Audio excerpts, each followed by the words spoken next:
Bismillahirrahmanirrahim. Assalamualaikum warahmatullahi wabarakatuh.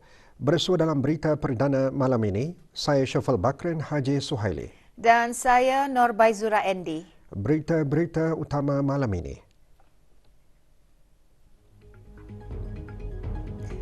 Berfikiran terbuka dan mengamalkan sifat mahu memperbaiki diri digalakkan dalam pencarian pekerjaan.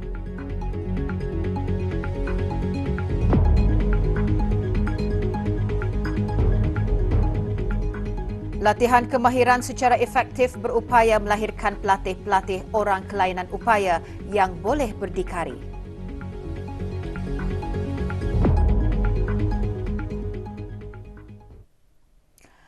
Chong Chi Soon meraih hadiah utama sejumlah RM250,000 pada kemuncak kempen aspirasi 4 Bank Islam Brunei Darussalam BIBD. Majlis penyampaian hadiah diadakan petang tadi di bangunan Persekutuan Guru-Guru Melayu Brunei Bandar Seri Begawan.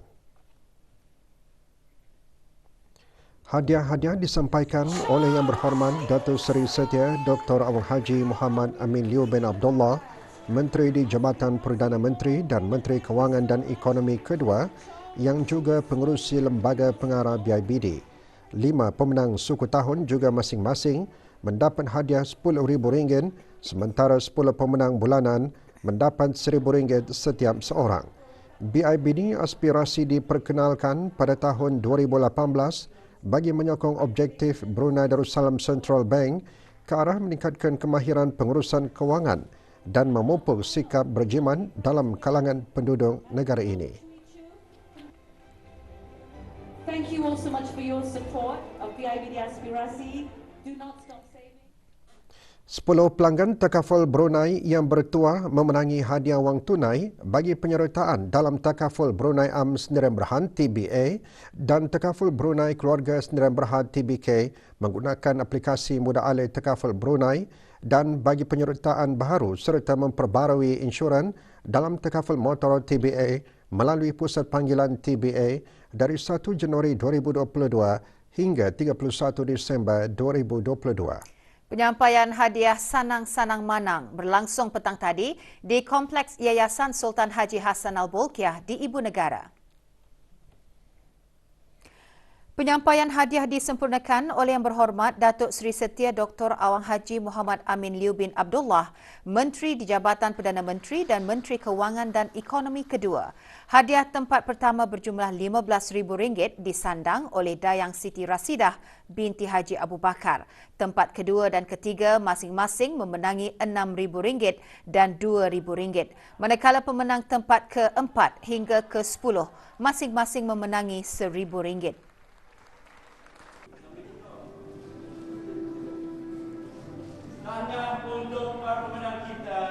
Acara diteruskan dengan pelancaran Lakastah Manang Bersama iaitu promosi terbaru sempena sambutan ulang tahun ke-30 Takaful Brunei.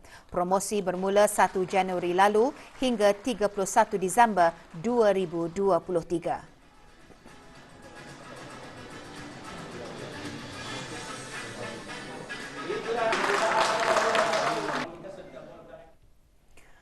Seorang lelaki warga negara tempatan berumur 58 tahun, 2 lelaki penduduk tetap berumur 22 tahun dan 33 tahun dan seorang perempuan penduduk tetap berumur 61 tahun ditahan atas kesalahan memiliki barang tegahan kastam. Kesalahan didapati semasa 2 gerakan operasi oleh bahagian penguatkuasa Undang-Undang Jabatan Kastam dan Ekses Diraja JKED yang dijalankan pada 14 Januari lalu di kawasan Seria, daerah Belait.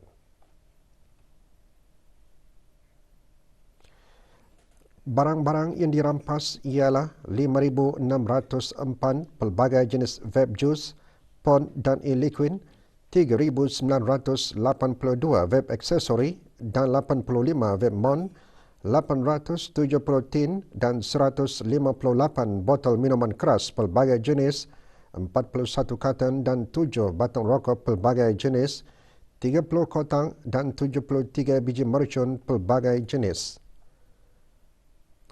Daun-daun kering dipercayai dana jenis ganja seberat 61.1 gram Wang tunai berjumlah RM25,498 dan $3,228 Singapura dipercayai hasil daripada aktiviti penjualan barang tegahan kastam dan sebiji telefon bimbit dipercayai untuk menjalankan aktiviti penjualan barang tegahan kastam.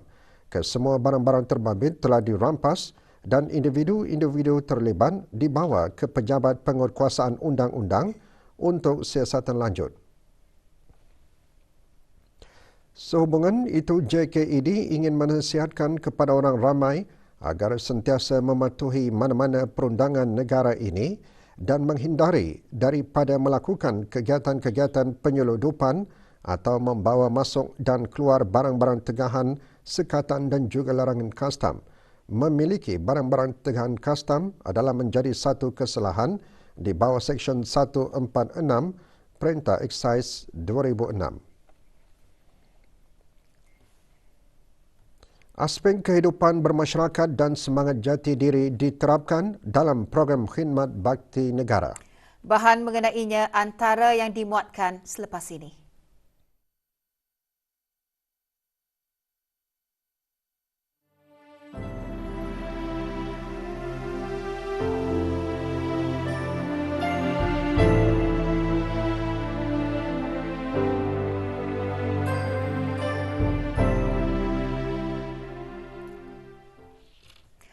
Para pencari kerja adalah digalakkan untuk berfikiran terbuka dan mengamalkan sifat mahu memperbaiki diri serta tidak mudah berputus asa dalam pencarian pekerjaan. Apa yang penting dalam mencari rezeki itu ialah membetulkan niat dan tujuan iaitu untuk menanggung dan mencukupi keperluan diri sendiri dan orang-orang berada di bawah tanggungan.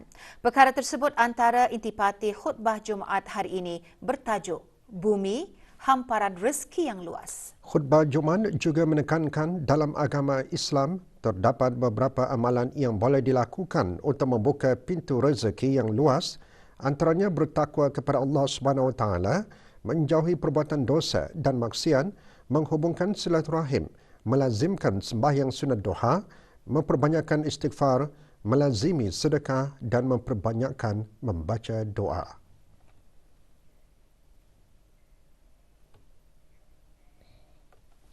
Alhamdulillah, kerajaan ke bawah Duli Yang Maha Mulia Paduka Seri Baginda Sultan dan Yang di-Pertuan Negara Brunei Darussalam telah menubuhkan satu agensi yang dikenali sebagai Manpower Planning and Employment yang memfokuskan kepada perancangan tenaga kerja yang keboleh pasaran, bermanfaat dan mampu dalam menangani isu-isu pengangguran di negara Brunei Darussalam. Justru pelbagai inisiatif dan program telah diperkenalkan dan sedang dilaksanakan bertujuan bagi membantu para pencari kerja tempatan meningkatkan kemahiran, kemampuan dan menjadikan para pencari kerja lebih berkeboleh pasaran. Sebagai umat Islam, kita hendaklah rajin berusaha dan bersungguh-sungguh mencari rezeki yang halal serta sentiasa bersyukur, sabar dan reda dengan apa jua kurnia dan pemberian Allah Subhanahu Wa Taala. Program pertanian adalah salah satu program bimbingan dan asas kemahiran yang diserapkan bagi pelatih-pelatih orang kelainan upaya di Pusat Bahagia Tutong menerusi program-program latihan kemahiran dan keusahawanan yang disediakan di pusat berkenaan. Dilaksanakan sejak 2018 secara berperingkat, ia dihasrat bagi melahirkan orang kelainan upaya yang berdikari, bertanggungjawab dan dapat menyumbang kepada masyarakat. Pemulih orang kurang upaya, Pusat Bahagia Tutong menjelaskan melalui program yang diterapkan berupaya melahirkan pelatih-pelatih OKU yang berdikari selain meningkatkan kepercayaan diri dalam bidang pertanian serta memberikan latihan kemahiran secara efektif. Tujuan utama kami adalah yang pertama sekali untuk memberi kemahiran kepada pelatih-pelatih orang kelainan upaya Pusat Bahagia Daerah Tutong. Dan kedua untuk supaya dapat durang mendapatkan hasil daripada hasil-hasil jualan, dan ketiga yang tujuan kami sebenarnya adalah supaya dapat pelatih-pelatih orang kelainan upaya ini dapat membuat persendirian untuk sebagai menjana pendapatan durang di akhir nanti. seminggu sekali membagi baja, seminggu sekali setiap hari Isnin. Terus menyiam menyiam 2 kali seminggu. Setakat ni banyak permintaan daun bawang, daun sup.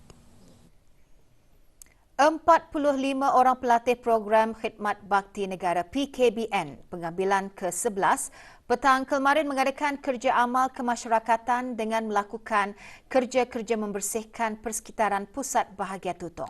Ia merupakan salah satu komponen memberi khidmat kepada masyarakat yang diseramkan semasa menjalani latihan selama 3 bulan di dalam program Khidmat Bakti Negara. Selain didedahkan dengan aktiviti-aktiviti mencabar, para pelatih juga didedahkan kepada aspek kehidupan bermasyarakat bagi menanamkan semangat jati diri dengan menjurus kepada pembinaan kesedaran diri. Tujuan mereka ialah untuk mendedahkan pelatih-pelatih ini kemari di Pusat Bahagia untuk menginspirasi mereka, pelatih-pelatih daripada Pusat Bahagia ini yang mereka buat di sini. Untuk mendedahkan mereka di luar sana lebih terbuka aktiviti-aktiviti macam kemasyarakatan dan sebagainya. Dalam kerja kemasyarakatan seperti ini, kami banyak mempelajari benda-benda baharu kerana dalam kerja masyarakat ini kami dapat menyumbang tenaga kami sedikit sebanyak untuk menolong orang ramai dalam menjalani pekerjaan mereka.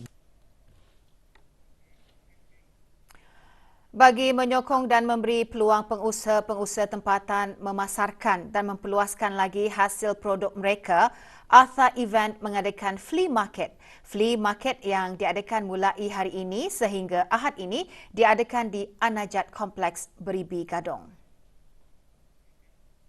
Antara yang mengikuti Expo Kuih Brunei yang mana menjuali pelbagai jenis tradisi makanan kering Brunei yang dibuat oleh pengusaha tempatan Brunei sendiri.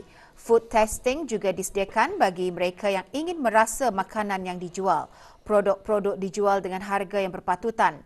Expo Flea Market yang diadakan sempena sambutan Tahun Baru Cina 2023 diharap dapat mendedahkan lagi kepada orang ramai hasil produk tempatan yang berpotensi untuk dipasarkan.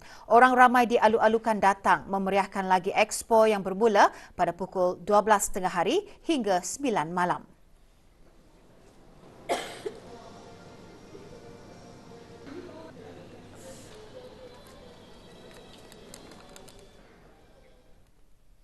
PDS, sebuah syarikat pengeluar daging tempatan yang beroperasi sejak tahun 1998, beroperasi dari tapak kawasan kemajuan pertanian Stesen Pertanian Batang Mitos Tutong yang merupakan syarikat usaha sama dengan penglibatan Darussalam Esen pada tahun 2016 dan sebelum menjadi syarikat milik penuh kerajaan di bawah Darussalam Esen dari November 2021. Diusahakan di atas tapak seluas 57 hektar, 2 hektar daripadanya kini menempatkan rumah penyembelihan, pusat pemprosesan, kotej pekerja dan pejabat. Sementara kawasan seluas 10 hektar adalah bagi penempatan kandang penyimpanan lembu. Tapak tersebut boleh menampung sehingga 2,000 ekor lembu. Bagaimanapun, tapak ini mampu menampung kapasiti maksima sehingga 6,000 ekor.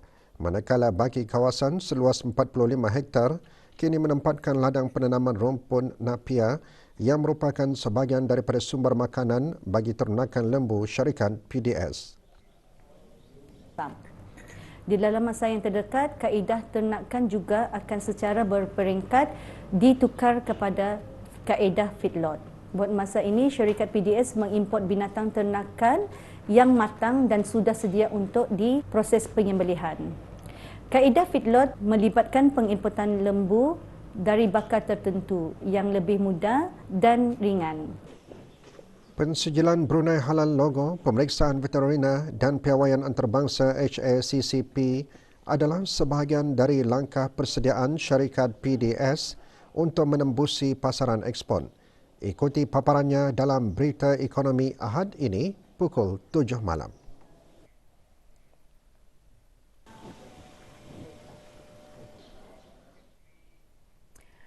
Status harian normal baharu COVID-19. Tidak ada kes berada dalam kategori 4 dan 5. Kementerian Kesihatan memaklumkan 219 kes dilaporkan sembuh.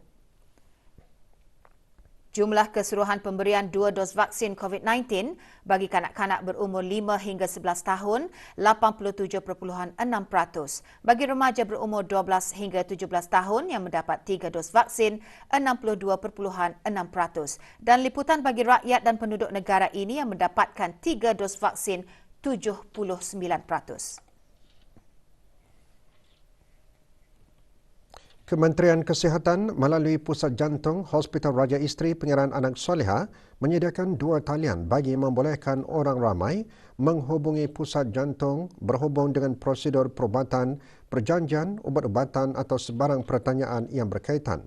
Orang ramai boleh menghubungi pada waktu pejabat sahaja di talian 8140560 bagi pertanyaan mengenai prosedur dan 744057 bagi klinik atau pertanyaan am. Bagi maklumat lanjut, hubungi talian Darussalam 123 atau layari laman sesawang www.moh.gov.bn.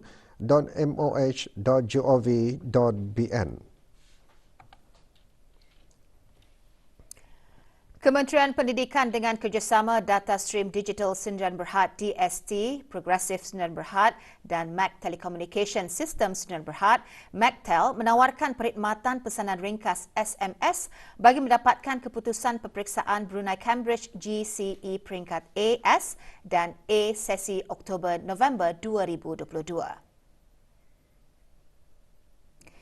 Ibu bapa, penjaga dan pelajar yang ingin melanggan perkhidmatan tersebut boleh membuat pendaftaran melalui SMS dengan memasukkan teks MOE, jarak REG, jarak kod pusat, jarak nombor calon, jarak nombor kad pintar calon dan hantar ke 888-5555 bagi pelanggan DST dan 38666 bagi pelanggan Progressive Sdn Bhd. Tiada bayaran dikenakan sewaktu pendaftaran. Keputusan peperiksaan hanya akan dihantar kepada pelanggan melalui SMS setelah mendapat kelulusan daripada Jabatan Peperiksaan Kementerian Pendidikan. Pelanggan akan dikenakan bayaran RM3 bagi setiap keputusan SMS yang diterima. Untuk maklumat lanjut atau sebarang pertanyaan, layari laman sesawang seperti yang tertera.